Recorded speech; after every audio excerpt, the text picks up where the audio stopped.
it chapter by chapter, one bite at a time.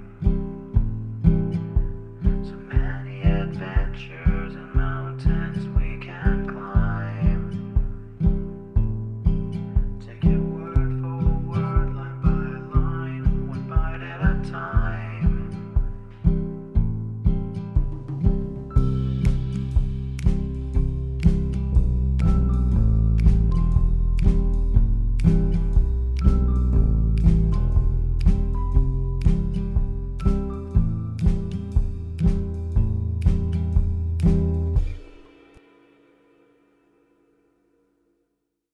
Welcome to Bite at a Time Books, where we read you your favorite classics one bite at a time. My name is Bree Carlisle, and I love to read and wanted to share my passion with listeners like you. If you like the podcast, join our Facebook group, biteatatimebooks.com/Facebook group. Be sure to follow my show on your favorite podcast platform so you get all the new episodes. You can find most of our links in the show notes, but also our website, biteatatimebooks.com, includes all of the links for our show, including to our Patreon to support the show, and YouTube, where we have special behind the narration of the episodes. We are part of the Bite at a Time Books Productions Network. If you'd also like to hear what inspired your favorite classic author to write their novels, and what was going on in the world at the time, check out the Bite at a Time Books Behind the Story podcast, wherever you listen to podcasts. Today we'll be continuing The Phantom of the Opera by Gaston Leroux. Chapter 1, Is It the Ghost?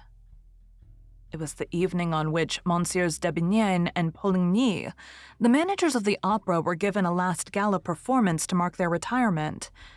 Suddenly, the dressing room of La Sorelli, one of the principal dancers, was invaded by half a dozen young ladies of the ballet, who had come up from the stage after dancing Polyeucte. They rushed in amid great confusion, some giving vent to forced and unnatural laughter, others to cries of terror. Sorelli, who wished to be alone for a moment to run through the speech which she was to make to the resigning managers, looked around angrily at the mad and tumultuous crowd.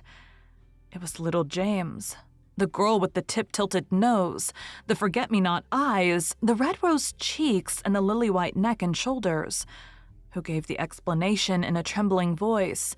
"It's the ghost!" And she locked the door. Sorelli's dressing room was fitted up with official commonplace elegance: a pier glass, a sofa, a dressing table, and a cupboard or two provided the necessary furniture.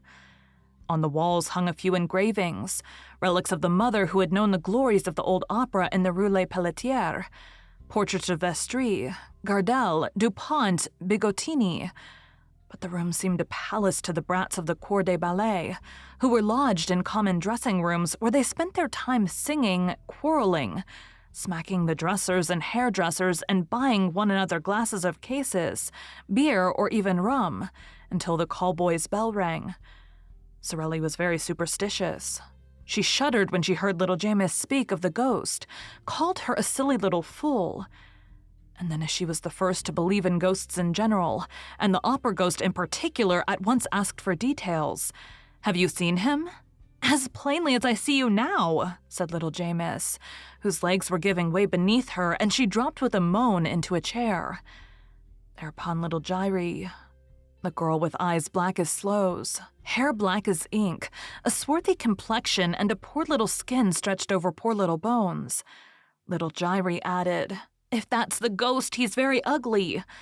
"Oh, yes," cried the chorus of ballet girls. And they all began to talk together.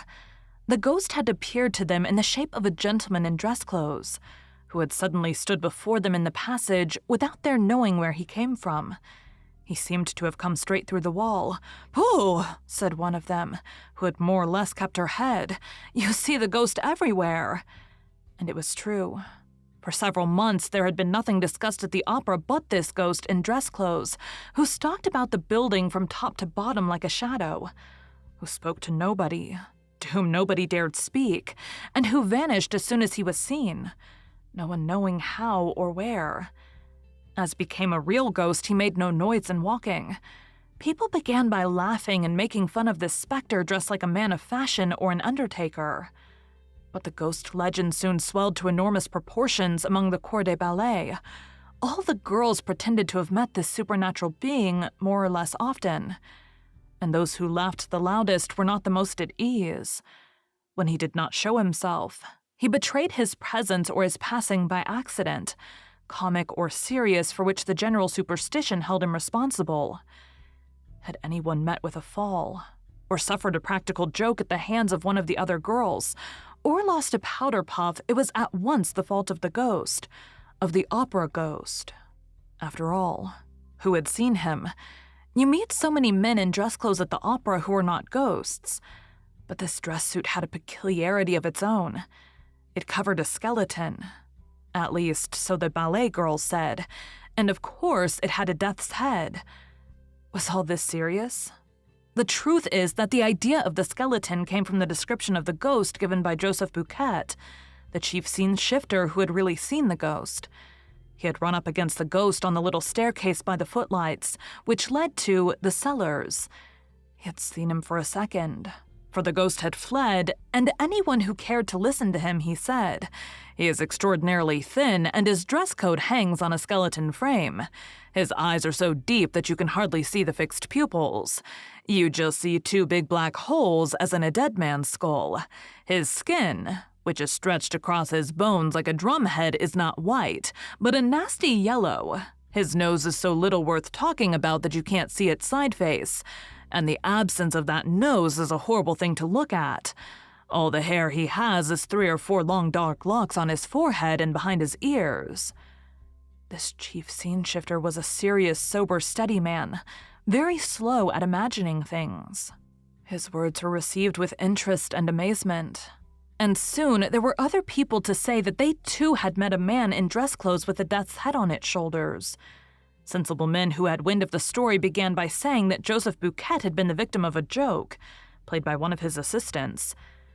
And then one after the other there came a series of incidents, so curious and so inexplicable that the very shrewdest people began to feel uneasy.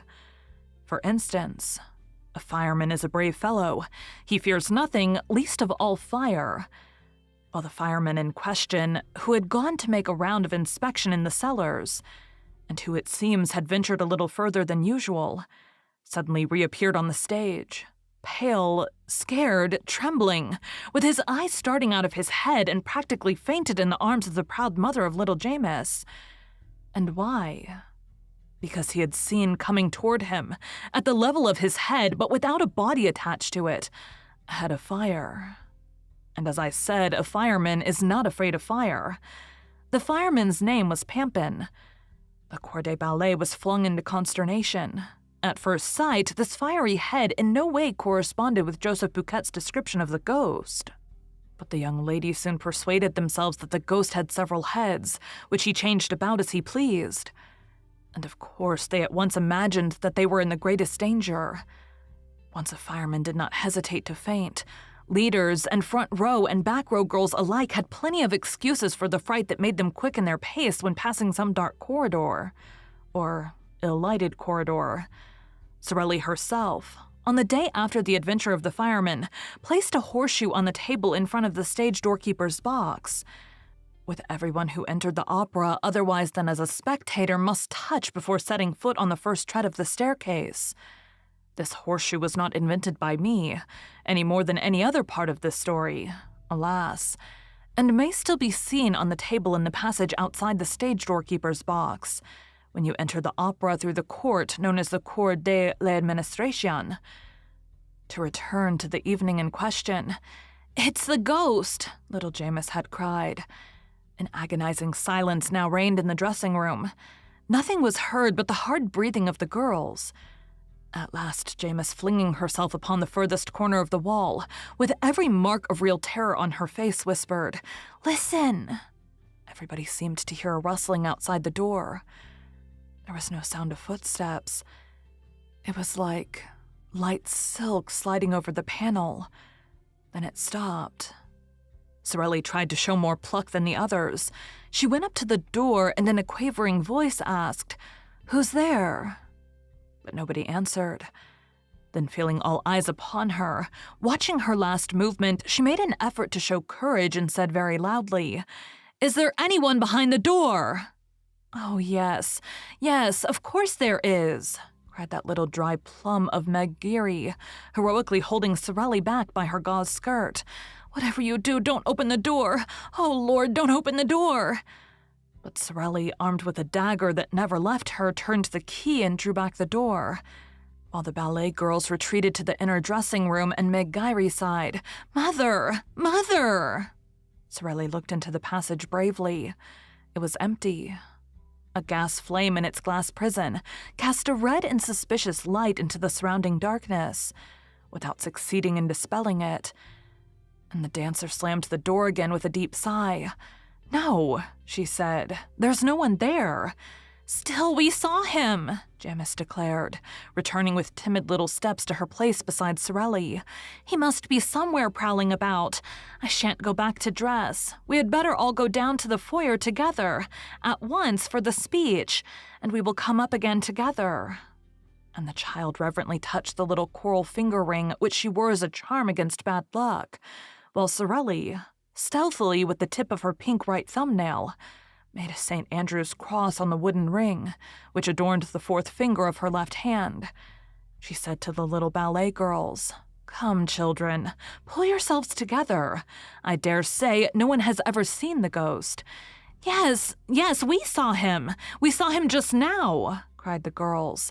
"He had his death's head and his dress coat just as when he appeared to Joseph Bouquet." "And Gabriel saw him too," said Jamis. "Only yesterday afternoon in broad daylight." "Gabriel the chorus master?" "Why, yes, didn't you know?" "And he was wearing his dress clothes in broad daylight?" "Who, Gabriel?" "Why, no, the ghost." "Certainly. Gabriel told me so himself. That's what he knew him by. Gabriel was in the side manager's office. Suddenly the door opened and the Persian entered. You know, the Persian has the evil eye." "Oh, yes," answered the little ballet girls in chorus, warding off ill luck by pointing their forefinger and little finger at the absent Persian, while their second and third fingers were bent on the palm and held down by the thumb. "And you know how superstitious Gabriel is," continued Jamis. "However, he is always polite. When he meets the Persian, he just puts his hand in his pocket and touches his keys. Well, the moment the Persian appeared in the doorway, Gabriel gave one jump from his chair to the lock of the cupboard, so as to touch iron. In doing so, he tore a whole skirt of his overcoat on a nail. Hurrying to get out of the room, he banged his forehead against a hat peg and gave himself a huge bump. Then, suddenly stepping back, he skinned his arm on the screen near the piano. He tried to lean on the piano, but the lid fell on his hands and crushed his fingers. He rushed out of the office like a madman, slipped on the staircase and came down the whole of the first flight on his back. I was just passing with Mother. We picked him up. He was covered with bruises and his face was all over blood. We were frightened out of our lives. But all at once he began to thank Providence that he had got off so cheaply. Then he told us what had frightened him. He had seen the ghost behind the Persian, the ghost with the death's head, just like Joseph Bouquet's description."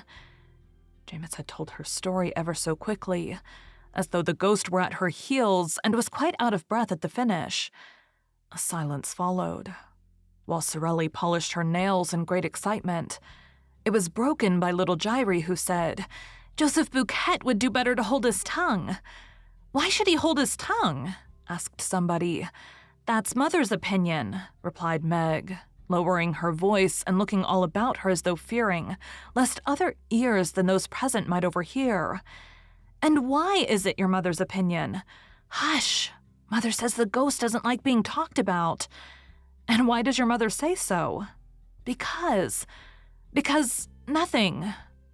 This reticence exasperated the curiosity of the young ladies, who crowded round little Geary, begging her to explain herself. They were there, side by side, leaning forward simultaneously, in one movement of entreaty and fear, communicating their terror to one another, taking a keen pleasure in feeling their blood freeze in their veins. "I swore not to tell," gasped Meg. But they left her no peace, and promised to keep the secret until Meg, burning to say all she knew, began, with her eyes fixed on the door. "Well, it's because of the private box." "What private box?" The ghost's box. Has the ghost a box? Oh, do tell us, do tell us. Not so loud, said Meg. It's box 5. You know, the box on the grand tier next to the stage box on the left. Oh, nonsense. I tell you it is. Mother has charge of it, but you swear you won't say a word. Of course, of course.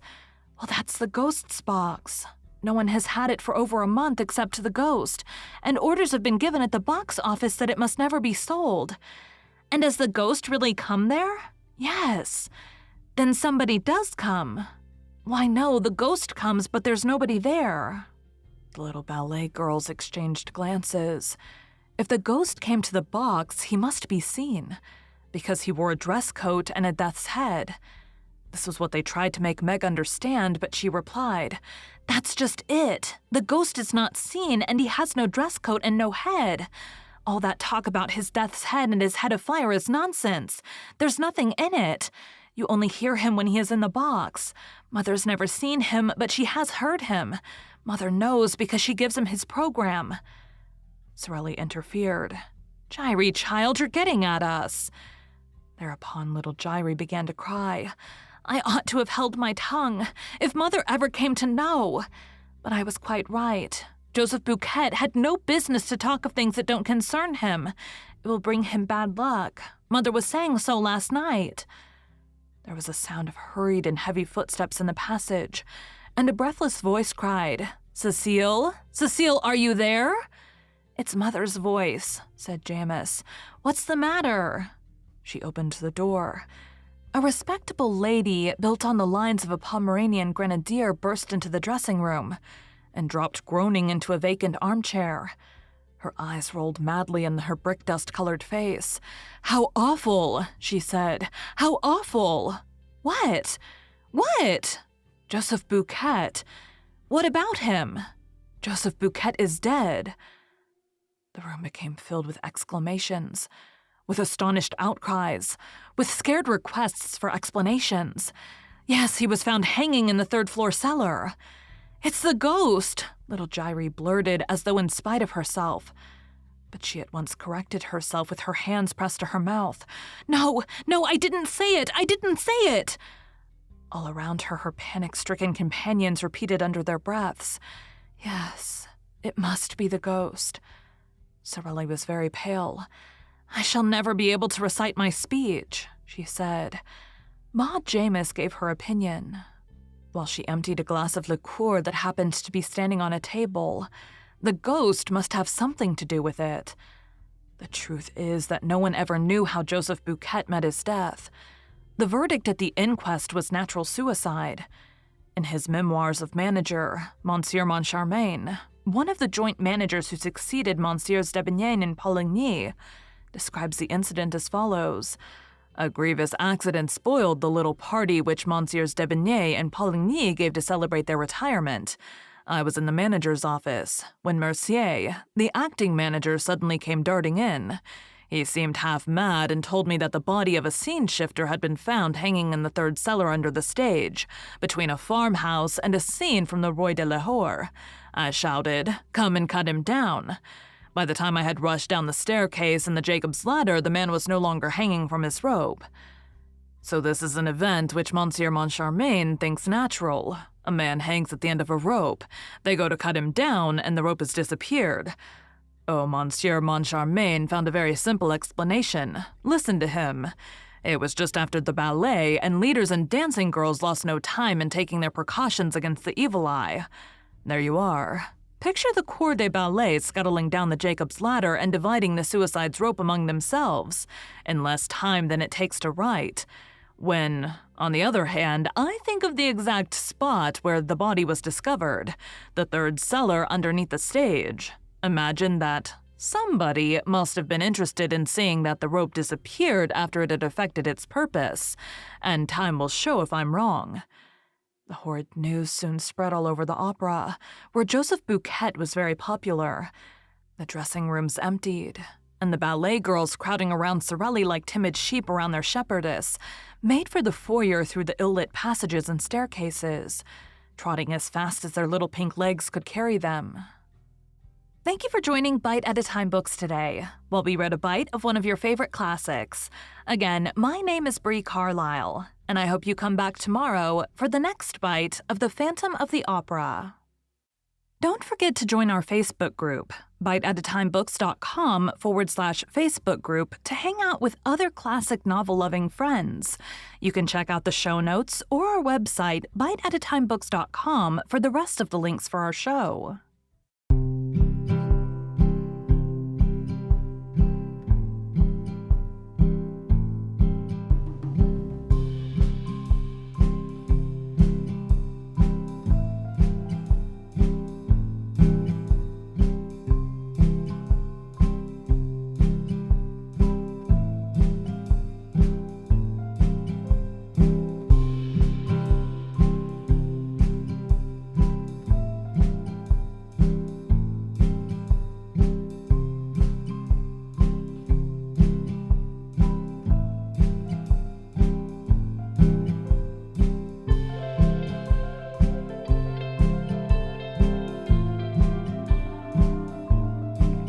Take a look in the book and let's see what we can find. Take it chapter by chapter, one bite at a time. So many adventures and mountains we can climb. Take it word for word, line by line, one bite at a time.